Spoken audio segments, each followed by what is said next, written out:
Thank you all again for joining us. And so this is John Barr with the Illinois Department of Commerce, and I'm joined today with Laura Dom with our Policy and Grants Unit.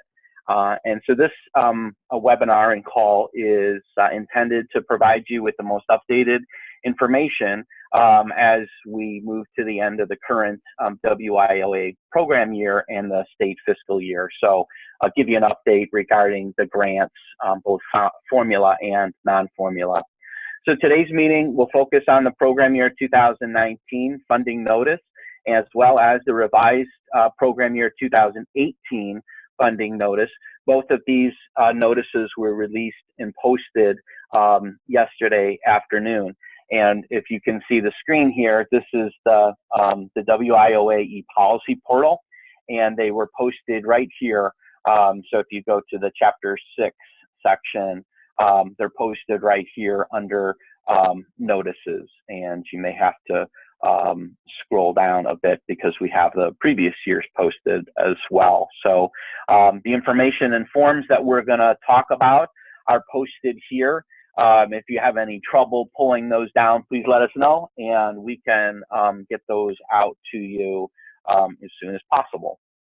So also with this webinar, we're going to briefly review the technical changes that have been made to Chapter 6 of the e-policy portal, and Laura is going to go through that.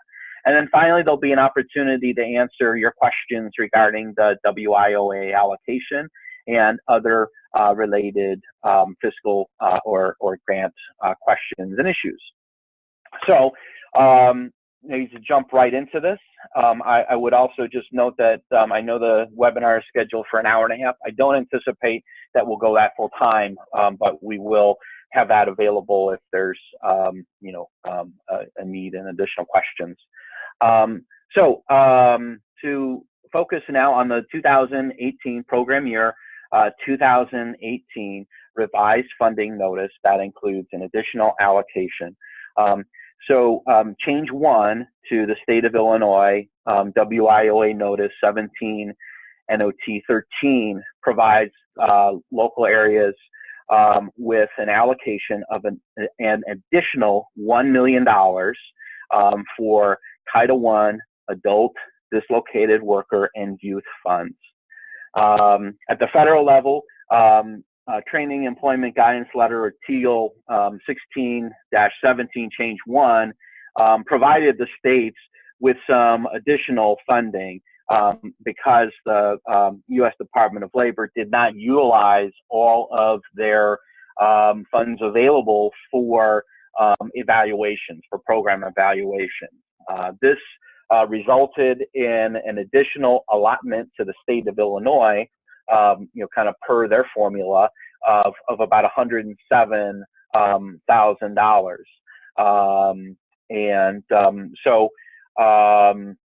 In addition to these $100,000, the state is elected to make a portion of those funds that were previously reserved for statewide activities available for formula funds. So a total of $1 million in total.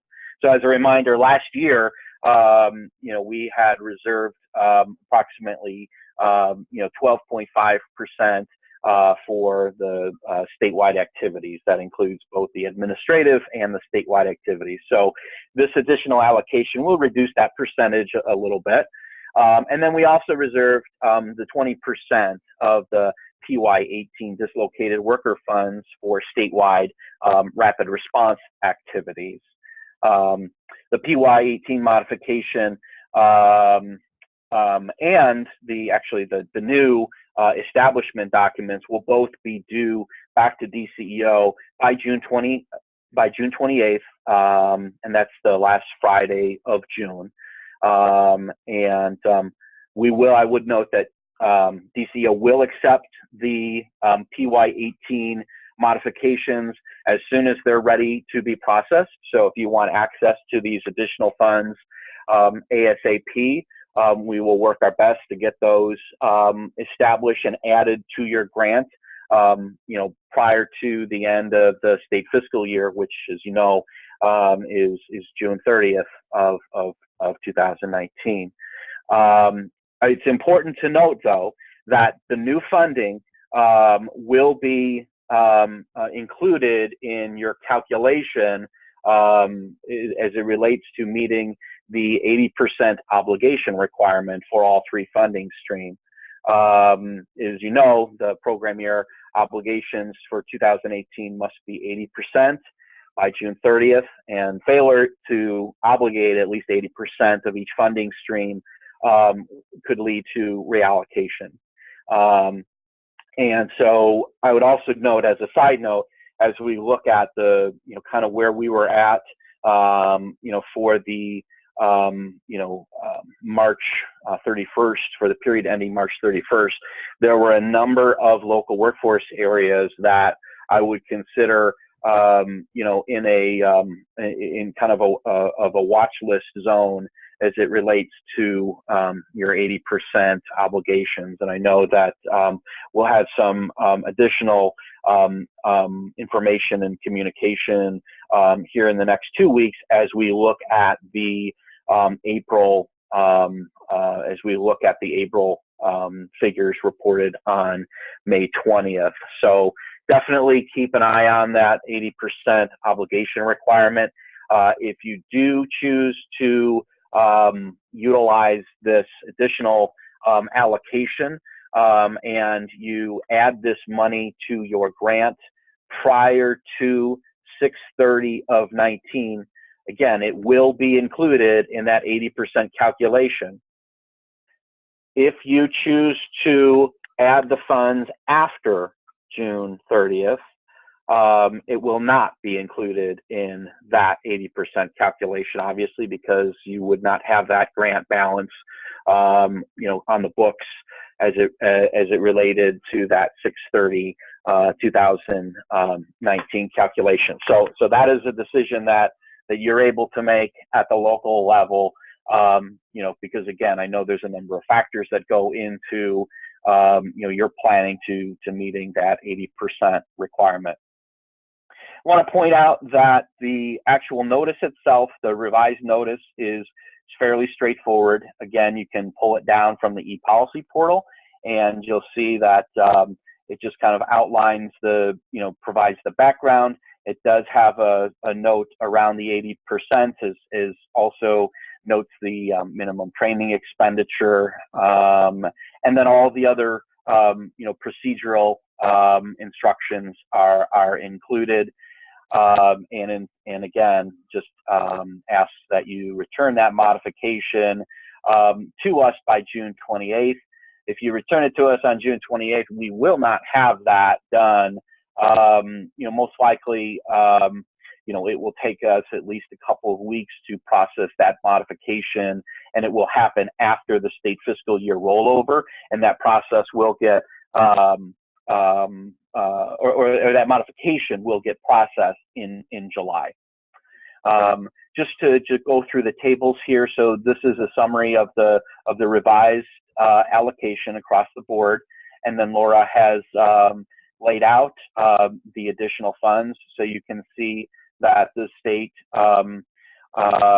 issued an additional $290,000 in adult funds, and you can see the additional funds here in this PY18 supplemental column. Sorry, it's not highlighting very well. And then moving to the dislocated worker, you can see again in this third column, PY18 supplemental funds total of $440,000 for dislocated workers. And then finally moving to the youth funds, the allocation of an additional $268,990 will be provided. So that is again just a high-level overview of the 2018 modification. Marcus, I think maybe a good time to open up the phone lines for questions regarding the PY 2018 modification. And if you could also, Marcus, if you could relay if there's any questions in the chat pod, that'd be great, because I don't think I can see those. Nothing in chat, and the phone lines are open. Okay, great. While we're waiting on and to see if there are any questions, I would also just add that we will utilize the Uniform Grant Budget Modification template, which is posted on the screen now. I think by now many of you have used this template before. If you need a technical assistance, please let us know, and we can kind of walk you through what needs to be included here. Laura, would you have anything, as we're pausing here for questions, would you have anything to add regarding the CY18 change? The only thing that I think that I would add is that when they submit this, if they let us know in the email whether they intend, whether they would like for this modification to be done prior to the end of the year, or whether they wish to wait. Yeah. That way there's no guessing on us. We'll know that, yes, you want it done, and you recognize that that is going to count towards your 80% obligation and expenditure requirement. Or no, we don't want that added until after the new year. So that would be very helpful. Hey, John. Great. Yeah. John, this is Pam Furlan. Yes. I have a quick question. Hi, Pam.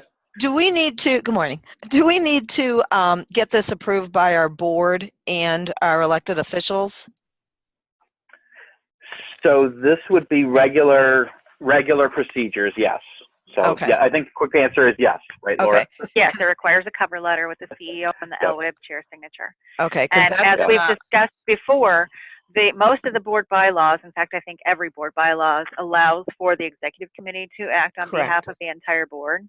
Correct. So this will definitely be one of those times where you would utilize that option. Right. But my concern is the elected officials. They don't have that, and they don't have an executive committee that acts on behalf of their full consortium. So that's going to, and they don't meet till the end of June. So that's going to be a problem for us. Don't you have a chief CEO that can speak for all of the CEOs? Not for approval. I mean, he could certainly speak for them. Yeah. I mean, he could sign. Yeah. But it wouldn't go through their process, their procedures for approval. Okay, understood. So that's going to be a problem for us because we would like the money, I'm sure, this year. Okay. Well, let's work. Pam and others who have approval issues. Let's maybe talk offline about obviously we need to have those. We need to have the authorization, but perhaps there is mechanisms, like Laura said, within your bylaws to have that. Perhaps it's a special notice, special meeting, or something that can be done in the interim. But let's think about that offline. Any other questions about the 18? All right, then we'll move on to the program year 2019 funding notice, and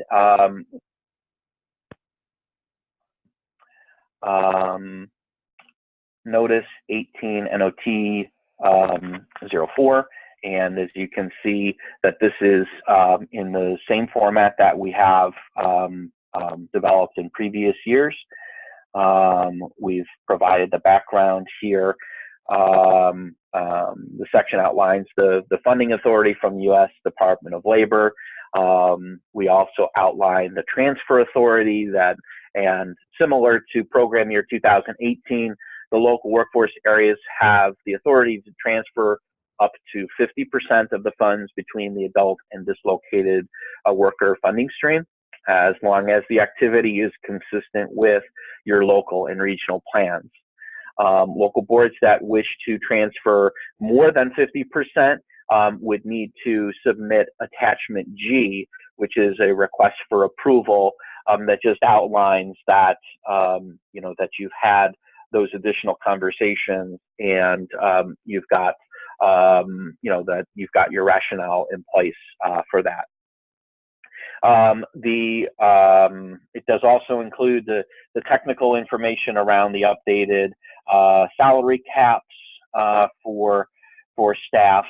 And then also this year, I would point out that it includes just a paragraph that acknowledges the governor and the state workforce partners, their response to the governor's executive order number 3, and that they developed an action agenda for workforce development and job creation activities. And to the extent feasible, we're encouraging local areas to align their activities to the extent that it is allowable and in alignment with your plans to focus on the activities outlined in the action agenda. So as far as the program funding, I'll note that for 2019, I would note again, just from a technical standpoint, U.S. Department of Labor Training Employment Guidance Letter 16-18 provides the states with the Title I Adult Dislocated Worker and Youth Activity allotments. The total for Illinois is $5.4 million, or 3.7% less than last year. So the governor this year will be reserving 12%, 12.5% for statewide activities, and 15% of the dislocated workers for statewide rapid response activities. So 12.5% for statewide activities, 15% for rapid response. This is 5% less in statewide rapid response that was reserved relative to last year. It's important to note that the WIOA funding, the formula, does not distribute this 3.7% cut evenly. There are a few LWIAs, actually, some very large LWIAs like the LWIA 7, Cook County, that will actually see an increase in the program year 2019 funding. And there are several LWIAs that will see a decrease, even a significant decrease in the program year 2019 funding. And again, that is because of the, in large part, as we analyze the data and the formula factors, as Laura and I and others have gone back and looked at the data factors, one of those major factors that was an impact on the changes was the improving unemployment rates in many areas, and the data factor that indicated areas of significant unemployment or areas of significant unemployment was very impactful for several areas, as well as the data factor declining industries was also a factor in a number of local areas that saw a decrease. So here is the table, and like previous years, Laura has broken these out with the program year and the both the base and the advance, and broken out the administrative funds as well. So you can see that the allocation tables are similar to what we have provided in those previous years.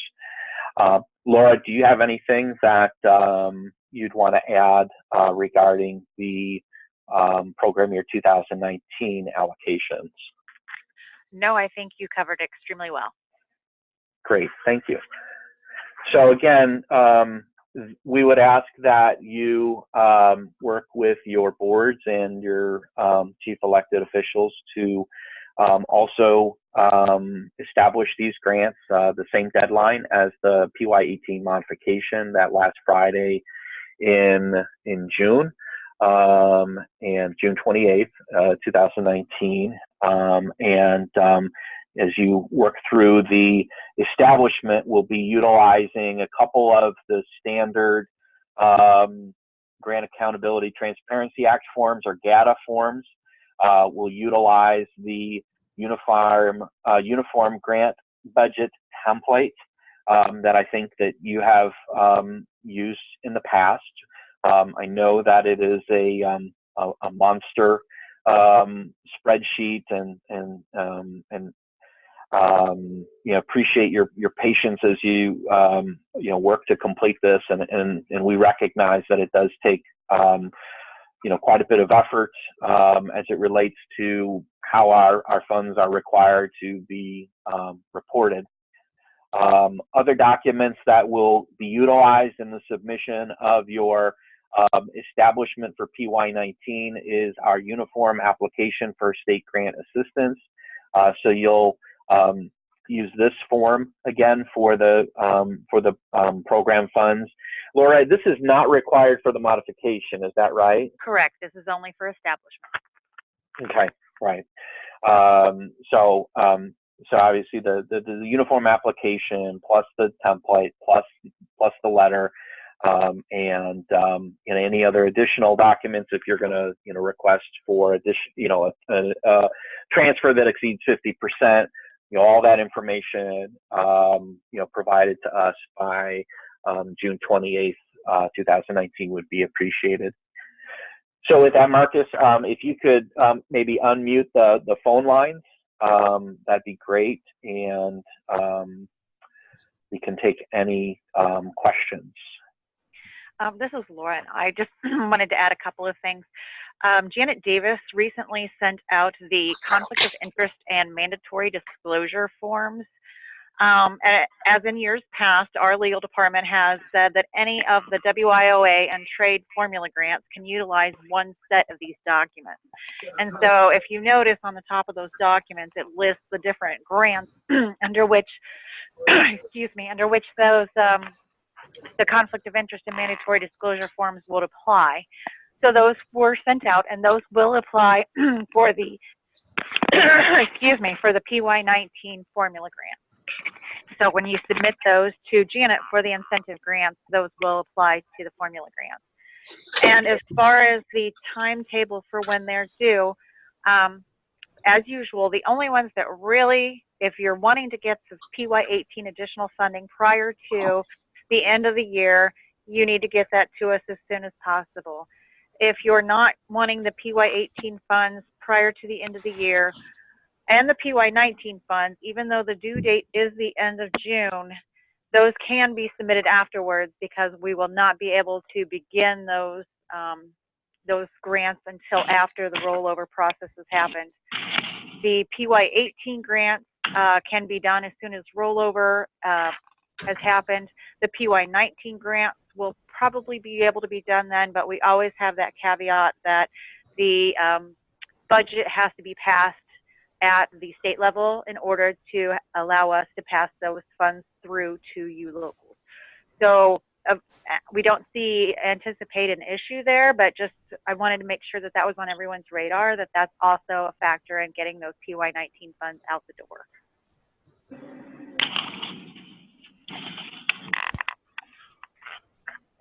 John? Any questions? Yes, please, go ahead. This is Pam Ferlin again. A question on the data. Declining industries, you said, is a factor in those of us who received decreases larger than the state's average, correct? That's right. I would say that both the areas of significant unemployment and declining industries, 4 different LWIAs impacted them differently, but as we looked at that data, those were 2 factors that were are attributable to some of the significant decreases. Okay. What data source are you using to determine the declining industries, and like what year would that be, or years? Laura, do you want to field that one? Yes. The information that we get to do all of our calculations come from the Illinois Department of Employment Security's EI&A, Economic Information and Analysis Division. And what we use specifically for declining industries, and I'm trying to pull this up as I'm talking here, sorry. What we specifically use for declining industries is it looks at industries in the local areas by 3-digit NAICS codes, and it compares them from one year to the next. This data factor is described in the state plan, and it's also described in the TEGL, because I believe it's the same thing applied to us. It looks at the first quarter, so it would have looked at the first quarter of 2017 versus the first quarter of, and this is the first calendar year quarter of 2017, and the first calendar quarter of 2018 is the time frame for the data for declining industries. Okay, thank you. Mm-hmm. And if anybody, I mean, if you want to kind of get an analysis, I can kind of look at what you had last year versus this year and kind of give you a breakdown of some information, but we can do that on a case-by-case basis because it is kind of time-consuming. So if you want that information, let me know. Laura, I know that also in previous years, some WIOAs have asked for a breakout by county of the allocation. Is that also available? It is available. I will be sending that out. It's just not on the top of the list right now. Right. Thank you. But yes, it will be forthcoming. I will do that today. Great. Any other questions? Hey, John. Yeah. This is Jerry Selecti. Last year, as far as the first quarter restrictions for adult dislocated worker, we didn't have to, we weren't restricted by those percentages. Is that different for this PY19? So I believe, so you will have your first quarter limit that is outlined. So this is your, I mean, if you're looking at the screen now, you can see what is available to spend for the first quarter for the adults. And so those caps are in place from 7/1 through 9/30. So, and they were also in place last year. So I'm not, maybe I'm not understanding your question. But they got lifted late in the process. Okay. I'm not aware of that, but it is my understanding, and we can go back to be 100% sure, but I am 99% sure that your first quarter limitations will be in effect for this PY19 for these PY19 funds. Laura, do you know of anything to the contrary? No, I do not. Okay. And as far as lifted, are you talking about the ability to report in GRS? Yes. Okay, so that's something that we'll have to discuss offline, yeah.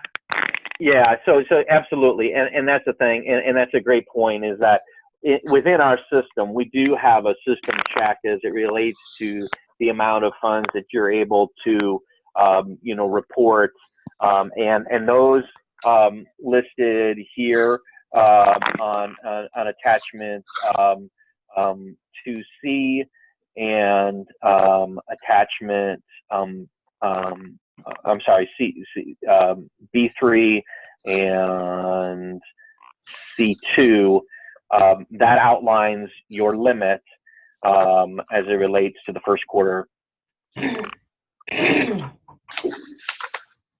So again, I mean, obviously that goes into your calculation of, what is your carryover? Do you want to utilize, additional incentive award dollars ASAP? Do you want to process your PY18 additional allocation ASAP? Those funds would obviously all be available for full use as soon as they are obligated to you.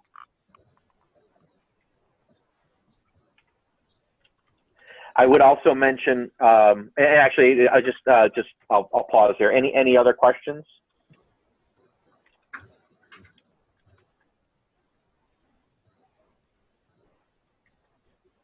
Okay, just a couple next steps then as we wrap up.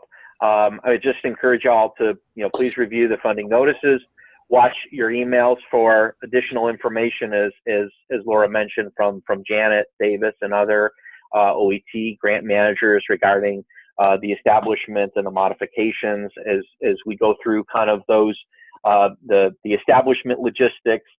We didn't go through all of that process, kind of the GATA registration and getting your updates through the internal control questionnaire and making sure your indirect cost selection is up to date. All of those things are listed within the funding notice. We'll be happy to provide technical assistance to anybody who has specific questions about those individually offline. But I think that now that we're kind of into year 2 or 3 of that, we didn't want to include that in this presentation. But I would just again highlight kind of the opportunity to potentially package these grants together as you go to your boards and CEOs. As it relates to the incentive awards, both these WIOA, the PY18 and the PY19 modification and establishment, I anticipate that we will have a final round of TAA or trade case management funds that will be made available to areas that need it in early June. And then also, if you have any specific trade program funding, training funding needs or payment processing, that will also most likely be ready to go in early June. And then a final note as it relates to availability of rapid response funds.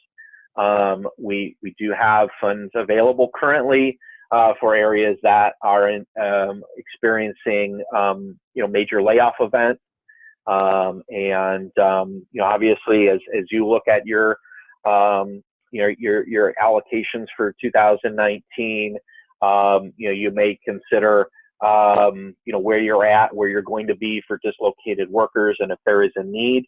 I would encourage you to connect with the DCEO staff ASAP, even as early as this week, early next, regarding possibility for additional funds, additional rapid response funds. So that is just wanted to mention that. And with that, if there aren't any questions, maybe Laura, if you wouldn't mind a couple minutes walking us through some of the changes in the e-policy. Okay, thanks, John. The changes in e-policy are extremely minor. There is just cleanup. In the first section, we inadvertently used the acronym IWIB instead of LWIB, so we fixed that in section 6.1. And section 6.11, talking about adults and dislocated workers, we just changed some minor wording around. It says the same thing. We did make sure on the youth minimum expenditure rates, we did change that section to reflect the waiver that we have received, making the expenditure amount from 75% reduced to the 50% for PYs 18 and 19. And that waiver does expire at the end of PY19, so we will be asking for an extension on that waiver once it gets closer to time for it to expire. So we did make sure that we updated that. On the modification section, we moved the procedures to modify. That is now in the notice. since those could change. The point was to leave everything that would not change necessarily in the policy, and then put everything that could possibly change into the notice. So we just referenced that that you should go to the notice to look at the how to modify.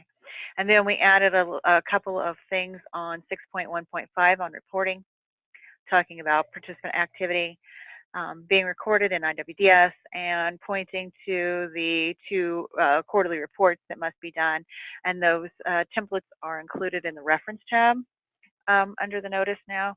And we did that just so that we are consistent between this, the incentive grants, which is coming out, and the 1E policy, so that will be updated shortly. That's pretty much the only changes that were to the formula allocation and modification requirements. That was pretty much the only changes made to that. We did change the chapter 6, the funding chapter. We did change that around. There were a lot of things that were already covered in 6.1 and did not need to be covered elsewhere. So we've reduced the number of sections in chapter 6 to 3 sections. The first one is the formula funds.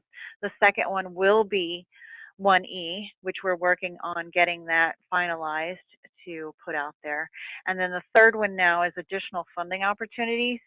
And that is just a brief paragraph that explains that the department throughout the year has different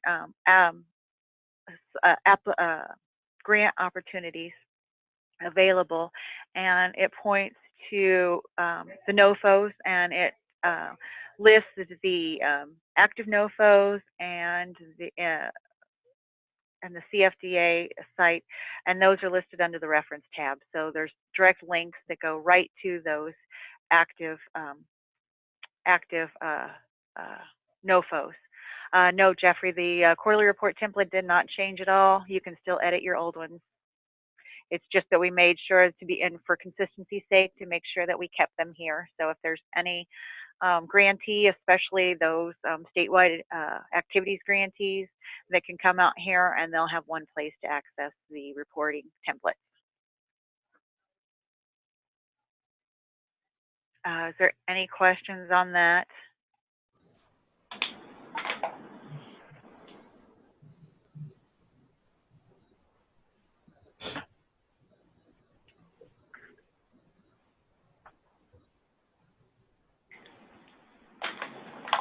All right. So I guess this is that kind of concludes the content that. Yep. Go ahead. I didn't know if we were going to cover anything. The incentives. Yeah. So I think that I would just point everybody's attention to watch their emails. It's anticipated that there will be an updated incentive notice. There are some slight adjustments to the allocation that was provided based on a number of factors. I think the initial discussion occurred at IWP, I want to say a couple of weeks ago. I know Patty and the data reporting team went back and did an in-depth analysis, and have made some minor adjustments to that, and I think that she is in the process of reaching out to some local areas individually, and anticipate that we will have an updated notice here that will be released very shortly. We hope within the next week, if not by the end of this week. So watch your emails for that. Yeah, it's Patty. I'm on. Yeah. Oh, hey, Patty. Yeah, I called yesterday, kind of, they got away from me. So I called the ones that had a decrease. So you either, I talked to you or you have a message on your phone. So if anybody has any other questions regarding that, we'll make sure we get the revised information out. If not today, it'll be tomorrow for sure. Great. Thanks for that. Any other questions on the grants or updates in the policy or incentive awards?